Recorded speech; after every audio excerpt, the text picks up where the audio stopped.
Morning, everyone. Today, I want to talk to you about potential conflicts of interest in a business partnership and how to deal with them. So, it is a Thursday morning, and it's all about past experiences in business, property, and investing. And this is like a mistake, it's part of the mistake series, because there's been several instances where parts of what I'm going to talk to you about today have occurred, and you kind of learn things from these experiences, and hopefully this will help you avoid such issues moving forwards. So, what do I mean by conflict of interest, first and foremost? Hopefully it's relatively self-explanatory, but if you go into business with someone, or you form a partnership of some kind, and you say, right, this is what we're going to do, but then the other person's got another business, and the other person's got another business, or they've got another partnership somewhere else, another partnership here, then these are all potential conflicts of interest. The reason that is such is that everybody's going to have different expectations of what you're bringing to such an agreement. And unless they're so clearly defined and carefully ironed out, it can fester into something that crops up in the future and causes issues further down the line. Now, I have done a separate vlog episode on not jumping into bed on the first day. I named it. And what I meant by that was not jumping into a business partnership on the first date, and the reasons why. Well, first and foremost, we go back to that. One of the learning outcomes was that is that people don't seem to appreciate. You go into business with someone, you're as financially associated with them as if you are marrying your spouse or your wife or your partner. It's like a marriage in the business sense. And okay, it can be horrendously messy when you break up, or it can be relatively straightforward, and it might not linger on like a divorce proceeding would do so, but it still has huge ramifications and bearings on your future based on somebody else. And that's why being very, very careful who you pick, who you go into business with, is the root cause. That's the first lesson really of this vlog episode is take your time when picking that person. Do your due diligence on them thoroughly. Know what they're involved in, what they're not involved in. Have they had any business partnerships in the past? Have they been failed business partnerships? And it's really, really important that you kind of understand all this stuff before you kind of go into a formalised business partnership, or you share a company together. So it's really important. It's such an easy step. There's so many online tools now that you can use to find out about potential business people, but people just do it too quickly, and it's all based on the fear of missing out. If I don't say yes now, maybe this guy will find somebody else. But you know what? Don't worry about the fear of missing out. It's better to be thorough in situations of such magnitude, like picking a new business partner. So, really, really important. The second thing to understand is, what do they have as existing businesses, or do they have any? Because what you'll find, I mean, I'm an advocate for joint ventures and business partnerships, but over the course of time, I've managed to get so many of them so horribly wrong. But I've also learned that I'm actually quite a difficult business partner to work with, based on all my existing businesses and the different structure of them, who I'm involved with, who I'm not involved with, all this type of stuff. Morning. And I think the underlying principle here is that I'm basically like, if you were going to marry someone, a second marriage or whatever, and they had kids, and you talk about understanding that they do have these other responsibilities which they can't just kind of drop, and that needs to be taken into account if you're going to marry that person who's got kids with the previous partner. You just, I'm not saying don't by any stretch, because it could be a partnership or a marriage made in heaven. However, you do have to understand that that person has prior responsibilities that they cannot drop, and has to be a part of your new life together. You may love your new partner, but you may not love their children. That could be a massive issue. And if it's not addressed or discussed at the beginning, it's better to walk away from something knowing that there's an issue there that you can't overcome at the beginning, rather than get married, buy a house, all these types of things, and then decide 2-3 years later you can't live with their kids. You know, that's just a huge disruption on your life and a huge emotional negativity that will surround it. So the same principle lies with business partnerships. I know it's a bit of an extreme analogy, but hopefully you're starting to understand the point here. So I would be a really difficult business partner to get involved in, because I have my property business, and then I have partners in my Property Empire Investments business. I then have partners, different partners or different structure in my Property Empire Builder business, and then there's my social media agency. You know, all these things have got a different structure with different people. So it's like if you went into partnership with me, it would almost be like marrying someone who's had 3 or 4 prior marriages and they've got kids with each. So that shows how tricky it would be to kind of work with me. I'm not saying you can't at all, because there is a solution to this. But the solution comes from due diligence, and the solution comes from heads of terms. What I mean by that is, if I was going to go, because I still grow through collaboration and I still grow through strategic partnerships, because that's the model I'm adopting. However, I'm paused at the moment whilst I sort out the small matter of 5 young businesses, well, 4 young businesses and 1 established. The established one runs itself. The other 4 are doing really well, but there's a lot of work needs to go into them before they can kind of stand on their own 2 feet and operate as an independent entity. So what I mean by the heads of terms is, whoever you're going to partnership with, this is on the proviso that you've already done your due diligence on them. So there's no major alarm bells or nothing there that you're super concerned about. Or there might be something, but you bring that to the table when you're discussing heads of terms. And what that should discuss very, very clearly, I mean, there's a couple of key points that need to be factored in here. And number 1, the first thing you want to talk about is your personal agenda. What do you want from this business partnership? What does your life look like in a few years? How do you want it to look like in a few years? And how far along that journey are you with your existing opportunities and businesses, etc.? And I think that's really, really important, because if that person you're going in partnership with has got different businesses and you have or you haven't, okay, it's highly likely that you're going to be at different stages in the journey. So if, let's say, we're using a continuum of 0 to 100, 100 being the goal of the idealistic life of your business partner and you, and 0 being at the very, very beginning. Well, if they've got existing businesses that are doing okay, and their idealistic life is similar to what yours is, then in terms of the target, they could be at like 65% of the way there, whereas you might not have a business, you might be at 5%. So clearly, that needs to be consideration needs to be taken, and discussed, because it's highly likely you'll both be probably very motivated. But what happens when you get to that 100%? And if that 100% is different for your partner as it is for you, is their motivation going to drop? Is their work ethic going to drop? You might still only be at 40% when they're at 100. And these are types of things that need to be understood. So personal agenda, really, really important. What do they want? And you need to make sure that your goals are aligned. Alignment at this stage is so important. I think that's what a lot of people get wrong. So I'm just going to turn around here. So personal goals. What's the end game? What's the destination? When I say the end game, it might not be an end game. It might just be a milestone. So understand that. Really, really important to understand that, so that you can plan accordingly. At this point, you want to find a synergy and an alignment. The next thing you want to do is understand capacity.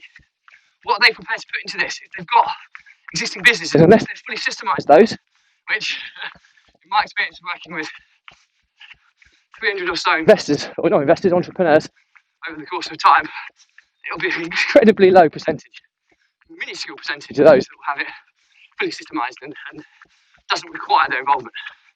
And so that needs to be factored in. What capacity have they got? What capacity have you got? Is that aligned?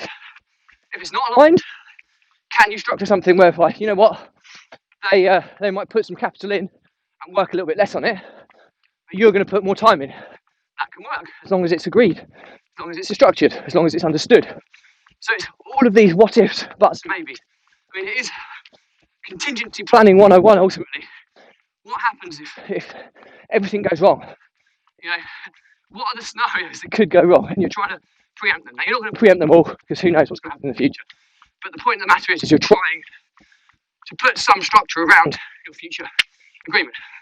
Once you identify capacity and you've overcome that, what are their roles? You know, again, people will jump into business partnerships thinking, yeah, we get on really well. But if you're all both the same type of person, for me, that wouldn't operate very well as a business partnership. Pure and simply because you're going to step on each other's toes. If you're doing the same jobs, you want to do the same role. Well, that's not best use of leverage of each other, is it? So you want to find people who are ideally the opposite, but share your goals. And I think the reason I found finding business partnerships very easy, new opportunities very easy, is because, well, I don't want to be modest in any way, shape or form, but I'm more of an introvert, I'm more of a systems analytical guy. So that's my strength. However, I came from fresh from university, I came from a sales background. I used to present on stages, I've done presentations in front of 1,000 people plus, and I've done that, and although it's massively out of my comfort zone, I've managed to force myself to be able to do it. As a result, I'm probably a little bit more confident than I once was in meeting people. And when you become more confident at meeting people, when you go to a networking event, who are the people that are talking all the time? The extroverted, the people that want to be key people of influence. You know, they're all the same type of alpha type individual. You know, thrashing ideas about each other. If you go networking and you are one of those types of people, go and find the quiet people at the sides. They're the ones you're going to want to speak to because they're the more opposite to you, and they're the ones that are potentially going to have the opportunity. But I think I've met a lot of people because I can network quite effectively, and I am polar opposite to a lot of people that you meet on networking events. So just think about that and think about where you're going to find people that are opposite to you. So there you go. If you're someone more like me, you need to force yourself out of your comfort zone if you want to find somebody, and go to these networking events where, you know, the extroverted type of people are there. If you don't know what type of person you are, strongly recommend Wealth Dynamics by Roger Hamilton. It's a personality profiling test for entrepreneurs, and it's amazing. There's a free version of it called Genius U as well. Doesn't give you as much detail, but you'll start to understand a lot more about you. You'll start to understand the type of person you're looking for in a partnership. So really, really important. So hopefully that's been useful. So to summarise, do your due diligence on them, okay? Credit, also credit like, have they got any financial commitments they haven't disclosed? Have they got CCJs, anything like that? You are going to be financially attached to this person, so you need to know all this. Company's house, how many companies have they got? How many directorships do they hold? You know, all this information you should know beforehand. How many of those companies are dissolved, failed? I mean, I'll be honest, mine, I've got loads of failed ones on there, so probably doesn't tell the true story of where I am. However, I'm fine with that because I've learned from every one of them. But I have failed numerous companies, and but it's part of the journey. But if they have got, that's not necessarily a massive alarm bell, because you know Russell Brunson, a huge marketing guru, he talks about the importance of the pride cycle and the impact of cycling, and he says that he would never invest, and he knows investors that would never invest in anyone who hasn't cycled at least once. What I mean by that is the pride cycle, where you do really well, it all crumbles underneath you, and then you've managed to build yourself back up. You learn so much more in that experience than when things are going well. So you could use that as a positive, but you need to, you know, ask more probing questions, understand more about it, check the information you've got from the potential partner, verify it to make sure it's all accurate before you make a commitment. So that's point one, personal due diligence. The second one, personal agenda. What do they want from the business? What do you want from the business? Is that aligned? And then how far along are they with their existing commitments? Are you similar? If you're not similar, can that still be closely aligned? It can, and you can normally find ways, means of making it aligned. But if it's too hard to align, don't force it. The sign is there. But you might have somebody who just has endless ambitions, And as long as you're similar, if they're further down the line than you, then that's not so much of a big deal, because they're as ambitious as they're making themselves out to be. They're going to want to keep pushing along regardless. And by association, you'll be doing the same. So I think there's lots of things you can kind of discuss in that section. So what's their capacity? How much time? What are they going to put? What resources and capacity are they going to put into this? Is it in line? Is it fair? Is it true 50-50? Is one person putting money? Is one person putting time? Is it a hybrid of the two? All these types of things. You need to get that clarity and a clear understanding of expectations from each partner. Super, super important. If you don't get that right, it will come back and bite you at some point in the future, and it will potentially result in a failed partnership. So make sure you get this right. Draw all this up on a heads of terms. Heads of terms is just a draft agreement between you. It will be formalised in the contractual side of things, but get it all drafted up in the first draft format. What's important to you? What's important to them? What are you scared of? What's the other person scared of? Just ask those two questions to begin with, and jot all the results down on a heads of terms document, and see if you can get a resolution to each. Really, really important. So that's key. And then I suppose the final one is, if you can get agreement, first and foremost, don't consider the fear of missing out. Do your due diligence on this. I've done it so fast in the past, hence I've had many failed business partnerships. Now I do it a lot better, a lot right. I still make little mistakes. I'm not saying I don't, but I get slightly better at it each time. So I have more confidence in my new partnerships against my older ones. So it is important that you practice what you preach. The last one is get everything formalised legally. Then you've protected both of you, not just one of you.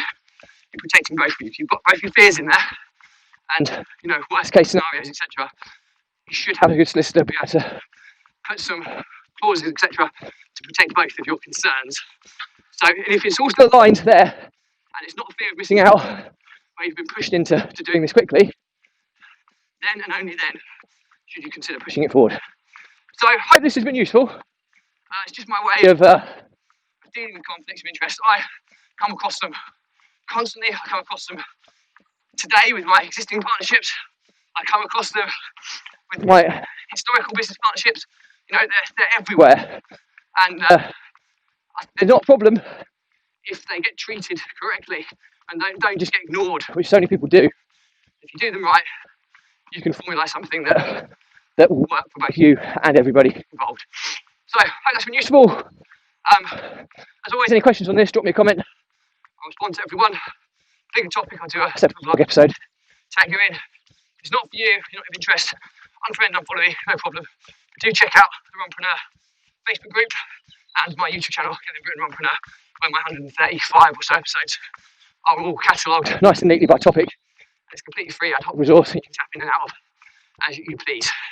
So finally, just say, this blog was set up to help entrepreneurs deal with anxiety, overwhelm and stress, and how you can use exercise, and in my case running, as a release mechanism to manage that and control those levels. Because if you get those wrong, it can mean business failure, it can mean mental health related issues, it can mean personal health related issues. It has such a big impact in so many different ways, and controlling them is super, super important. So if I can help in any way, just reach out to me and I'll try and help where I can. If I helped you with one entrepreneur from this blog, it would have been worthwhile, because I've been there, done it. It's not a pretty place, and if I can avoid others experiencing the same, then all the better. So on that note, that's it for me today. As always, I'll see you on the next episode. So stay positive, stay happy, and I'll see you tomorrow.